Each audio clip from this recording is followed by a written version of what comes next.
देख रहे हैं नंबर्स बहुत बेहतरीन आपने पोस्ट किए हैं और जिस तरह से एक्सपेक्टेशंस था उससे भी बेहतरीन नंबर्स आते हुए देखे हैं हमने। सो शुरुआत यहीं से करते हैं सर, कैसे देखे आपने नंबर्स और उसके बाद हम डिटेल में चर्चा करें। अ, तो थैंक यू यश, शो पे मुझे बुलाने के लिए। तो अगर आप क्वार्टर को देखें तो काफी सारे लैंडमार्क अचीवमेंट्स है। तो हमारा जो हाईएस्ट एवर क्वार्टरली रेवेन्यू है ऑटो एंड फार्म सेगमेंट्स के लिए एट 18,995 करोड़। अगर हम देखें मार्केट शेयर, फार्म सेक्टर में हमारा 90 बेसिस पॉइंट्स ऊपर गया है year on year. Number one in revenue market share in the SUV segment, highest ever domestic quarterly volume farm segments में। अगर ईवी में देखें तो लास्ट माइल मोबिलिटी, तो number one electric three wheeler company, 75% market share. तो अगर quarter को देखें तो काफी जो जो हम देख रहे हैं कि काफी स्ट्रॉन्ग डिमांड है हमारे प्रोडक्ट्स के लिए, काफी अच्छा रिस्पांस मिला है। और हमारे जो नए प्रोडक्ट्स है ऑटो में, तो the booking continues to be very strong.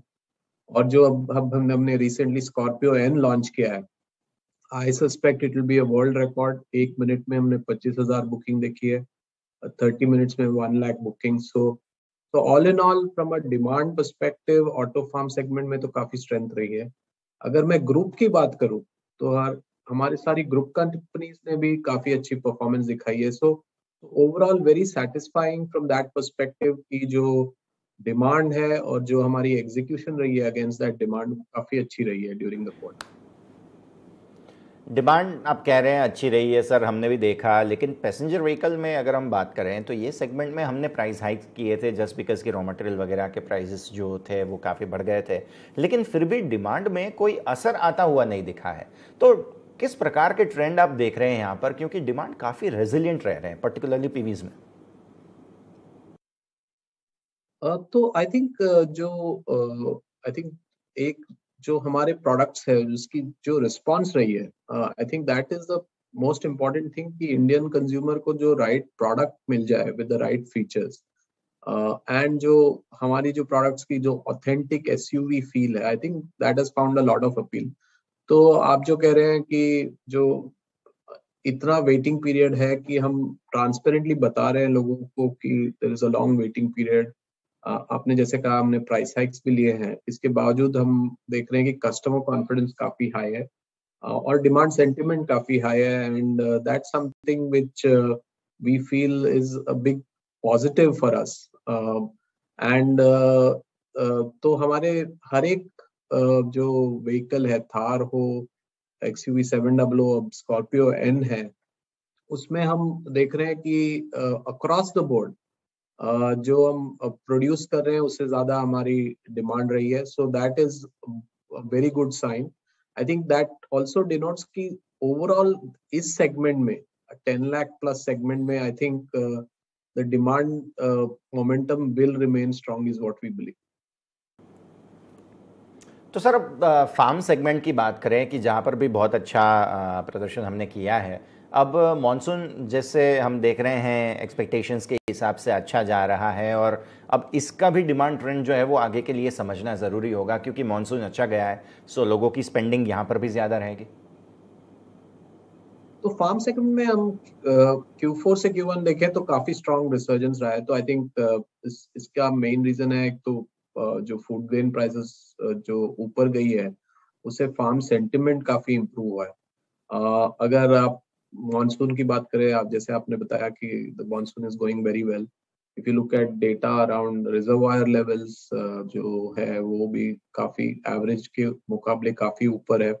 तो everything boards well for the farm segment demand. और इस बेसिस पे हम सोच रहे हैं कि ओवरऑल ट्रैक्टर भी ग्रोथ होगी, 3 to 5% ग्रोथ होगी ओवरऑल मार्केट में। और उसमें हम मार्केट शेयर कैसे परफॉर्म करते हैं that will depend on the various conditions going forward, but our goal will be to maintain or improve market share, and overall market we feel कि ऊपर ग्रोथ होगी 3 से 5% इस साल। अच्छा सर, अब मार्जिन्स पर आ जाते हैं, क्योंकि मेटल प्राइसेस, कमोडिटी प्राइसेस में काफ़ी ज़्यादा वॉल्टिलिटी हम देख रहे हैं, तो उसको देखते हुए जो भी हाल ही के मार्जिन्स हैं हमारे आगे के लिए क्या ट्रेजेक्टरी, क्या ट्रेंड लाइन हमें एक्सपेक्ट करनी चाहिए?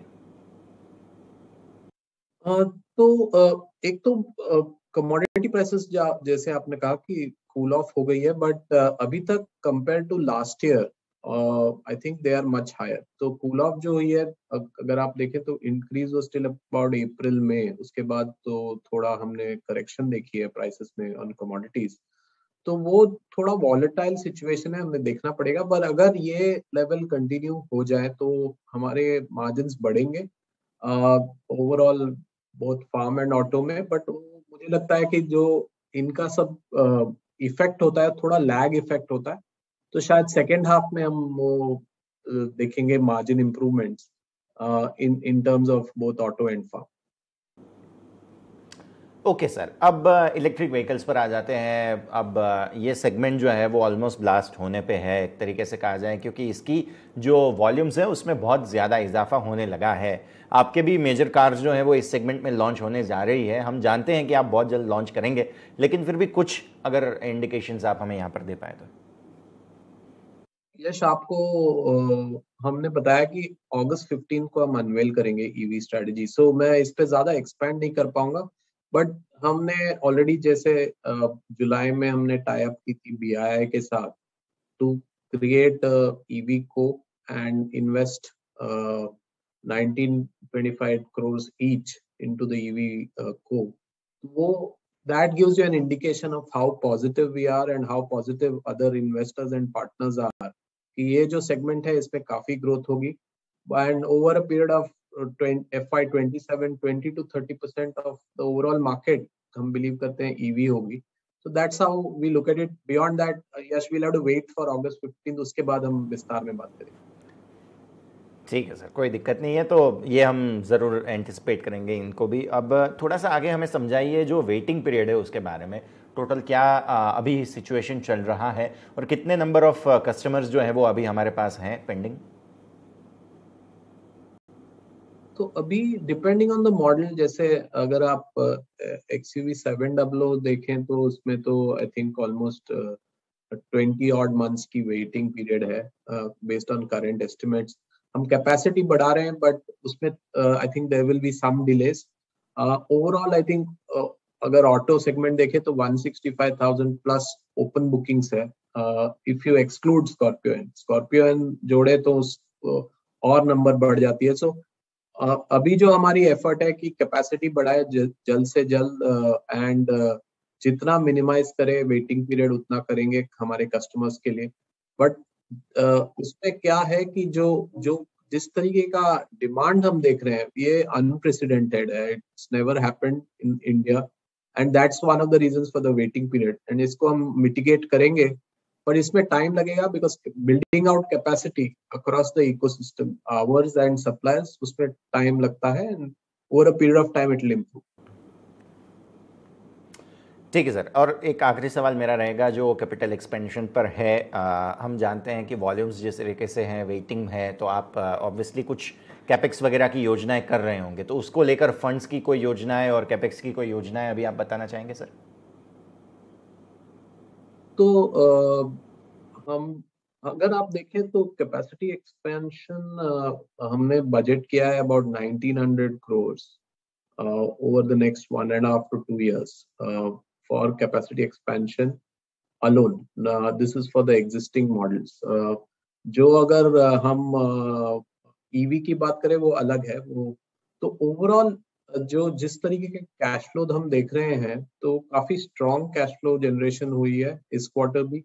अभी हमारा कैश बैलेंस जो है ऑलमोस्ट 14,000 crores है। तो हमारे पास काफी कैपिटल रिजर्व्स है to fund our capex and given whatever we spoke about की जो डिमांड स्ट्रेंथ है, जो बैकलॉग है हमारी, आई थिंक रेवेन्यू विजिबिलिटी भी काफी स्ट्रांग है। तो इस बेसिस पे हम सोच रहे हैं combination of our own reserves plus on the EV side, people like BII and others will help us manage the capex requirements very easily.